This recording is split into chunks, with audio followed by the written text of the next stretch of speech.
മമ്മൂട്ടിയുടെ രംഗങ്ങൾ പൂർത്തിയായി. ഈ വീഡിയോ നിങ്ങളുടെ മുന്നിലേക്ക് സമർപ്പിക്കുമ്പോൾ ചെറിയൊരു കാര്യം പറയുകയാണ്. മറ്റൊന്നുമല്ല, നമ്മുടെ ചാനൽ നിങ്ങൾ ഇതുവരെ സബ്സ്ക്രൈബ് ചെയ്യാതെയാണ് കാണുന്നതെങ്കിൽ ദയവ് ചെയ്ത് ചാനൽ ഒന്ന് സബ്സ്ക്രൈബ് ചെയ്യുന്ന കാര്യം പരിഗണിക്കണേ. കൂടാതെ നോട്ടിഫിക്കേഷനായി താഴെ കാണുന്ന ബെൽ ബട്ടൺ കൂടി അമർത്തിയോ എന്ന കാര്യം കൂടി ചെക്ക് ചെയ്യണേ. മമ്മൂട്ടിയുടെ രംഗങ്ങൾ പൂർത്തിയായി. D55 OTT റൈറ്റ്സ് വിറ്റുപോയത് വമ്പൻ തുകയ്ക്ക് എന്നുള്ള റിപ്പോർട്ടുകൾ പുറത്തു വരുന്നു. ധനുഷിനെ നായകനാക്കി രാജ്കുമാർ പെരിയസ്വാമി സംവിധാനം ചെയ്യുന്ന ഏറ്റവും പുതിയ സിനിമയാണ് D55 എന്ന് താൽക്കാലികമായി നാമകരണം ചെയ്തിരിക്കുന്ന സിനിമ.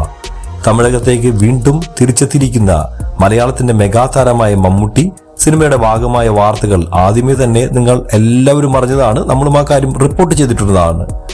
സിനിമയിൽ വലിയ പ്രാധാന്യമുള്ള വേഷത്തിലായിരിക്കും മമ്മൂക്ക എത്തുക എന്നുള്ള റിപ്പോർട്ടുകളുണ്ട്. വമ്പൻ ഹിറ്റായി മാറിയ അമരന് ശേഷം രാജ്കുമാർ പെരിയസ്വാമി ഒരുക്കുന്ന സിനിമയിലെ മമ്മൂട്ടിയുടെ രംഗങ്ങളുടെ ചിത്രീകരണം പൂർത്തിയായെന്ന റിപ്പോർട്ടുകളാണ് നിലവിൽ പുറത്തു വരുന്നത്.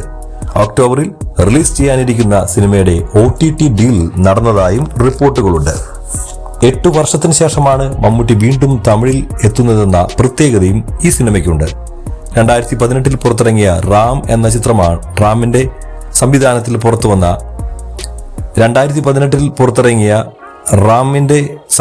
പുറത്തുവന്ന പേരൻപ് എന്ന നിരൂപക പ്രശംസ നേടിയ ഒരു സിനിമയായിരുന്നു മമ്മൂട്ടി അവസാനമായി തമിഴിൽ നായകനായി എത്തിയ സിനിമ. വീണ്ടും ഒരു ഇടവേളയ്ക്ക് ശേഷം മമ്മൂട്ടി തമിഴിലെത്തുമ്പോൾ സിനിമയെ പറ്റിയുള്ള പ്രതീക്ഷകളും വലുതാണ്. അന്നേ തന്നെ റാമിന്റെ പേരൻപിനെ കുറിച്ച് ഒരുപാട് വാർത്തകൾ ഉണ്ടായിരുന്നു. ഒരുപാട് ആളുകളുടെ പുകഴ്ത്തലുകളും പേരും പെരുമയും ഒക്കെ ആ സിനിമയ്ക്ക് അന്ന് നേടിയെടുക്കാൻ സാധിച്ചു. അതുപോലെ തന്നെ ഈ സിനിമയും അത്തരത്തിലുള്ള സിനിമയായിരിക്കുമോ എന്നറിയുവാൻ കാത്തിരിക്കുന്നുണ്ട്. മമ്മൂട്ടി, ധനുഷ് എന്നിവരെ കൂടാതെ സായി പല്ലവിയും ശ്രീലീലയും ചിത്രത്തിലെ പ്രധാനപ്പെട്ട കഥാപാത്രങ്ങളെ അവതരിപ്പിക്കുന്നുമുണ്ട്. ഏതായാലും മമ്മൂക്ക തമിഴിൽ വ്യത്യസ്തമായിട്ടുള്ള ഒരു ശൈലി നമ്മുടെ മുമ്പിലേക്ക് അവതരിപ്പിച്ച താരം കൂടിയാണ്. തമിഴിലും നായകനായി അഭിനയിക്കുകയും ഒപ്പം തന്നെ തുല്യ പ്രാധാന്യമുള്ള സിനിമകൾ അവതരിപ്പിച്ചുകൊണ്ട് നമ്മുടെ മുന്നിലേക്ക് ഇന്നും തലയെടുപ്പോടെ നിൽക്കുകയും ചെയ്യുന്ന താരമാണ് മെഗാസ്റ്റാർ മമ്മൂക്ക. അതുകൊണ്ട് തന്നെ മമ്മൂക്കയും ധനുഷും നായകനെത്തുന്ന സിനിമ എന്നുള്ള രീതിയിൽ തന്നെയാണ് എല്ലാ മലയാളികളും ആ സിനിമയെ നോക്കിക്കാണുന്നത്. എന്നാൽ പ്രാധാന്യമുള്ളൊരു കഥാപാത്രമാണ് മമ്മൂക്ക അവതരിപ്പിക്കുന്നതെങ്കിലും നായകനല്ല എന്നുള്ള വാർത്തകളും നമുക്ക് നമ്മുടെ അങ്കമാലി ഡയറി എന്ന ചാനലിൽ പറയേണ്ടതുണ്ട്.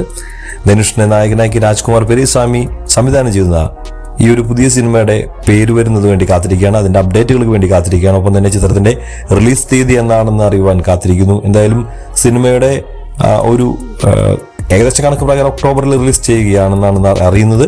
OTT ഡീൽ നടന്നു എന്നും പറയുന്നു. അപ്പോൾ കാത്തിരിക്കാം. 8 വർഷത്തിന് ശേഷം മമ്മൂട്ടിയുടെ ഒരു ഗംഭീര തിരിച്ചുവരവ് തമിഴിൽ എങ്ങനെയായിരിക്കുമെന്നും ആ കഥാപാത്രം നമ്മളെ വിസ്മയിപ്പിക്കുമെന്നറിയാൻ ഇനിയും നാളുകൾ കാത്തിരിക്കേണ്ടിയിരിക്കുന്നു. ഏതായാലും D55 എന്ന സിനിമയ്ക്കും അതിന്റെ അണിയറ പ്രവർത്തകർക്കും എല്ലാവിധ വിജയാശംസകളും നേർന്നുകൊണ്ട് ഈ വീഡിയോ നിങ്ങളുടെ മുന്നിലേക്ക് സമർപ്പിക്കുന്നു. ഈ വീഡിയോ നിങ്ങൾക്ക് ഇഷ്ടപ്പെടുന്നു കരുതുന്നു. മറ്റൊരു വീഡിയോയും നമുക്ക് വീണ്ടും കാണാം. അതുവരെ എല്ലാവർക്കും bye bye. This is Pintu Angamaly signing out. Angamaly diary.